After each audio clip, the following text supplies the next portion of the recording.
बिस्मिल्लाहिर्रहमानिर्रहीम। स्टूडेंट, आज हम स्टार्ट करने जा रहे हैं सेकेंड ईयर की फ़िज़िक्स की बुक का चैप्टर नंबर 1। चैप्टर नंबर 1 का हमारे पास नेम क्या है? इलेक्ट्रोस्टैटिक्स। सबसे पहले आपको इलेक्ट्रोस्टैटिक लास्ट टाइम आपने पढ़ा था और आप इस चीज़ से वाकिफ़ हैं कि इलेक्ट्रोस्टैटिक क्या होता है। कि इसकी डेफिनेशन में अगर जाएं तो इसकी डेफिनेशन क्या है हमारे पास कि study of charge at rest under the action of electric force. कि जब चार्ज के बारे में स्टडी की जाती है, जब वो रेस्ट पोजीशन में हो तो उसे हम क्या कह रहे होते हैं? इलेक्ट्रोस्टैटिक्स। यहाँ पर बात आ रही है चार्ज की।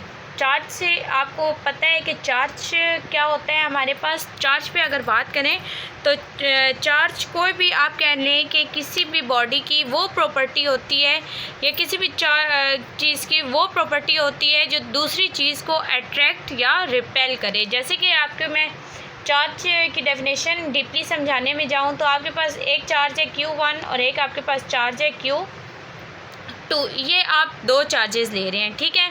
अब इन दो चार्जेस में एक पॉजिटिव है और दूसरा नेगेटिव होता है। चार्ज की हमेशा दो टाइप्स होती हैं, एक पॉजिटिव चार्ज आ रहा है और दूसरा नेगेटिव चार्ज आ रहा है, राइट।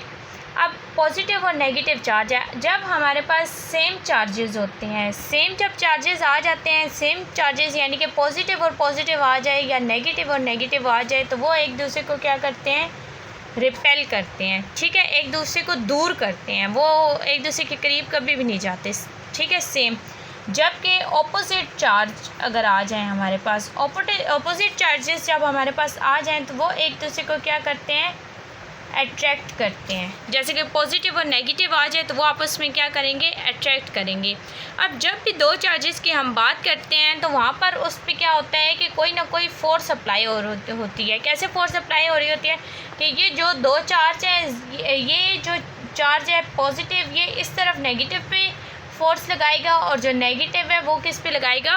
पॉजिटिव पे फोर्स लगाएगा। और इस चीज़ को इन पे कौन से फोर्स अप्लाई कर रहे हैं या किस तरीके से ये एक दूसरे पे फोर्स लगा रहे हैं, ये जो चीज़ है हम देखते हैं कूलम्स लॉ में, ठीक है। कूलम्स हमारे पास एक था, फिजियोलॉजिस्ट था, उसी के नाम पे इसने एक लॉ हमें दिया था जिसे हमने कूलम लॉ का नाम दिया है।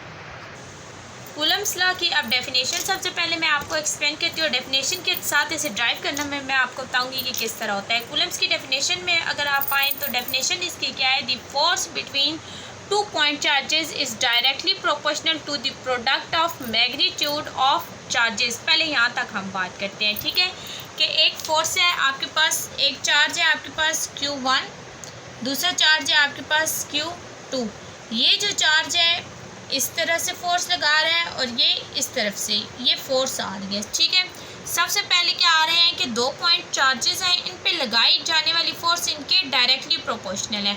तो आप इक्वेशन में जब आएंगे तो आप क्या लिखेंगे कि F directly proportional Q1 and Q2 directly proportional. ये अब Q1 और Q2 हमने क्या कहा है कि ये हमारे पास इस पर चार्जेस आ रहे हैं, राइट।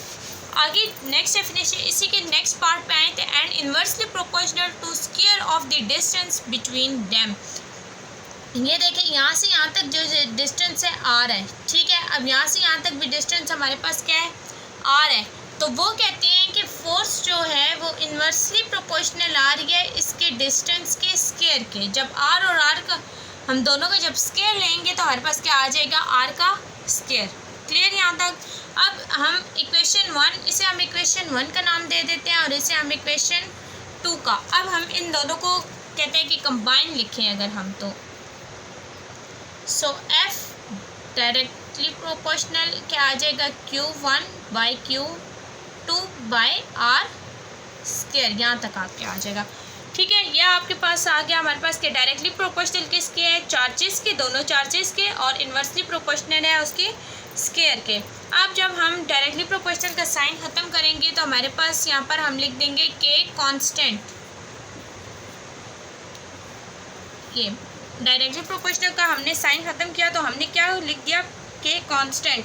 K हमारे पास क्या होता है कि कांस्टेंट ऑफ प्रोपोर्शनैलिटी होता है और इसकी वैल्यू डिपेंड कर रही होती है, दो चीज़ों पे डिपेंड कर रही होती है। पहली चीज़ कि नेचर ऑफ मीडियम क्या है हमारे पास इसमें, और दूसरा सिस्टम ऑफ यूनिट। यानी कि आप कह सकते हैं कि जो हमारे पास K की वैल्यू है वो किस चीज़ पे? दो चीज़ों पे डिपेंड कर रही होती है। पहले हमारे पास क्या है कि मीडियम कैसा है, ठीक है, मीडियम पे फर्स्ट ऑफ ऑल डिपेंड कर रही होती है, और सेकंड हमारे पास एसआई यूनिट पे डिपेंड कर रही होती है। ठीक, फर्दर हम इसे अब देखेंगे कि इसमें किस तरह से आ रहा है। सिंपली अगर आपसे पूछा जाता है कि कूलम्स लॉ लिखें और उसे सिंपली डिफ़ाइन करें या ड्राइव करें, तो आपने यहाँ तक कूलम्स लॉ को ड्राइव करना है। अब हमने कर लिया कि के की पहले मैं आपको मैंने बता दिया कि के हमारे पास प्रोपोर्शनैलिटी कांस्टेंट है, और ये दो चीज़ों पे डिपेंड कर रहा है, मीडियम और एसआई यूनिट पे डिपेंड कर रहा है।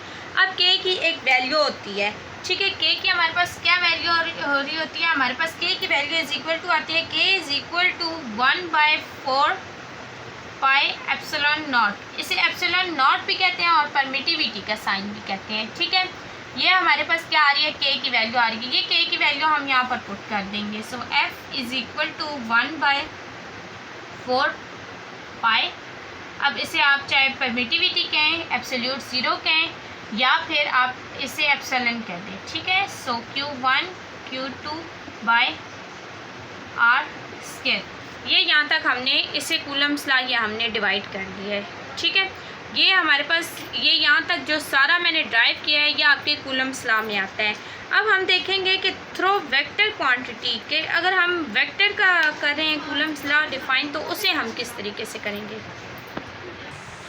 अब हम क्या करेंगे कि कूलम्स लॉ को डिफ़ाइन करेंगे एज अ वेक्टर। ठीक है, वेक्टर पे तौर पर हम कैसे करेंगे कि हमारे पास एक चार्ज आ रहा है Q1 और दूसरा चार्ज हमारे पास आ रहा है Q2। ठीक है, इनके दरमियान आपको पता है कि एक फ़ोर्स करी होती है, अमल करी होती है। अब हम कहते हैं कि वो जो फ़ोर्स हमारे पास करी है, सबसे पहले हम क्या कहते हैं कि Q1 जो है वो फ़ोर्स लगा रहा है Q2 पर फोर्स लगा रहा है। ठीक, तो इसे लिखने का तरीका क्या है कि जो चीज़ किसी दूसरी चीज़ पे फोर्स लगा रही होती है, तो पहले हम वो लिखते हैं जिस पे फोर्स लग रही होती है, और फिर हम क्या लिखते हैं कि जिस पे फोर्स लगा रहा है। सो एफ़ पे हम क्या लिखेंगे कि देखिए अब फोर्स किस पे लग रही है, Q2 पे लग रही है, तो इसका नंबर क्या है 2, ये हम यहाँ 2 लिखेंगे। ठीक है, फोर्स लगा कौन रहा है Q1, तो हम यहाँ पर 1 लिख देंगे। राइट, तो हमारे पास फोर्स क्या आ गई है 2 और 1। इसका मतलब क्या है कि Q2 पे कौन लगा रहा है फोर्स, Q1 लगा रहा है। और यहाँ पर इसे एक एरो हेड से शो किया जाता है। यहाँ पर हम लिख देंगे R। R लिखने का मकसद हमारे पास क्या है कि R रिप्रेजेंट करे, R हमारे पास एक यूनिट वेक्टर है। यूनिट वेक्टर आपने पढ़ा होगा कि यूनिट वेक्टर कौन सा वेक्टर होता है कि जो डायरेक्शन बताता है। सो R हमने यूनिट वेक्टर के तौर पे रिप्रेजेंट कर दिया है। ठीक, अब दूसरी कंडीशन कौन सी है कि हमारे पास Q1 और Q2 दो चार्जेस हैं। Q2 फोर्स लगा रहा है Q1 पर, तो हम इसकी फ़ोर्स को कैसे रिप्रेजेंट करेंगे कि किस पे फोर्स लग रही है Q1 पे, तो यहाँ 1 आ जाएगा। कौन फोर्स लगा रहा है Q2, तो यहाँ क्या आ जाएगा 2, और इसकी डायरेक्शन को एक यूनिट वेक्टर शो करेगा जिसे हम R से रिप्रेजेंट कर देंगे।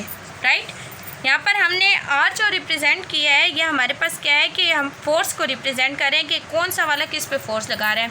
सो इसी इक्वेशन को अगर आप लेके चलें जो कि हमने कूलम्स में निकाली थी कि F is equal to 1/4 pi epsilon naught Q1 Q2 by r square, इस पे अगर हम वेक्टर को अप्लाई करें तो हम इसे किस तरीके से लिखेंगे। सबसे पहले हम इस चीज़ को लिखेंगे कि F21 इज़ इक्वल टू हम क्या लिखेंगे 1/4 पाई एप्सिलॉन नॉट या permittivity Q1 Q2 by r square, यह हम लिख देंगे। और इसके लिए जब हम लिखेंगे तो हम क्या लिखेंगे F12 is equal to 1/4 pi permittivity या epsilon naught Q1 Q2 by r square.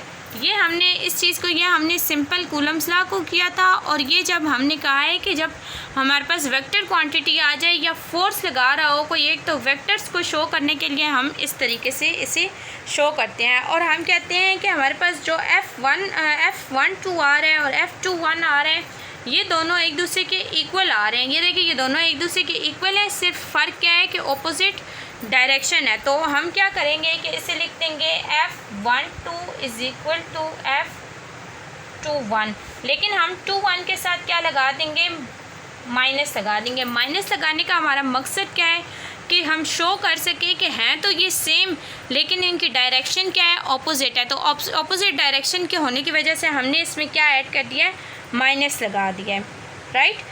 अब यहाँ तक होने के बाद हमारे पास एक रिलेटिव परमिटिविटी होती है। लास्ट में जाके इन्होंने डिस्कस किया हुआ है कि रिलेटिव परमिटिविटी को, तो जब रिलेटिव आपके पास सिंपल परमिटिविटी आ जाए तो इसमें कोई आपने इसे ड्राइव वगैरह इतना नहीं करना। सिर्फ कूलम्स लॉ में जब मीडियम आ रहा हो, कोई भी आप जैसे कोई भी फोर्स लगा रहे हैं तो इसके दरम्यान आप कोई मीडियम रख देते हैं, तो वो जो मीडियम पे जो फोर्स लग रही होती है या मीडियम जो आ रहा होता है उसे हम क्या कह देते हैं, रिलेटिव परमिटिविटी। तो जब आप यही वाला आप फार्मूला लिखोगे जब आपसे सिंपल कूलम्स लॉ पूछा जाएगा, ये आप लिखोगे जब आपसे वेक्टर्स के बारे में पूछा जाएगा, ठीक है।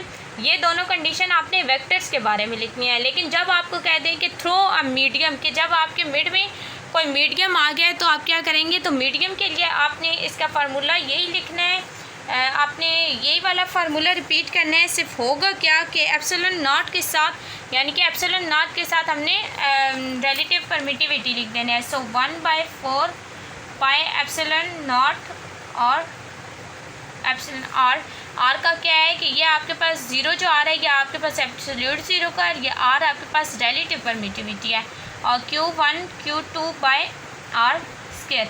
ये आपके पास सारा आपने, अगर आपके लॉन्ग क्वेश्चन में आ जाता है तो ये पूरा आपको इक्वेशंस ड्राइव करनी पड़ेगी। ये वाली जो आ रही है ये आपके पास सिंपल वेक्टर कूलम्स लॉ की आ रही है, ये वेक्टर्स में आपको ड्राइव करनी पड़ेगी। और ये जो है आपको मीडियम के लिए, कि आपको अगर वो कह देते हैं कि कोई मीडियम आ रहा है रास्ते में, किसी फोर्स के रास्ते में, तो आपको ये वाला करने में। तो हमारा आज का टॉपिक था कूलम्स लॉ, जो कि आपको फर्स्ट ऑफ ऑल मैंने डेफिनेशन उसकी बताई है, देन आपको उस ड्राइव करना बताया है। फिर तीसरा हमने क्या किया था कि अगर वेक्टर क्वांटिटी है तो वेक्टर क्वांटिटी को कैसे शो करेंगे हम, और थर्ड वन हमने क्या बताया आपको ये।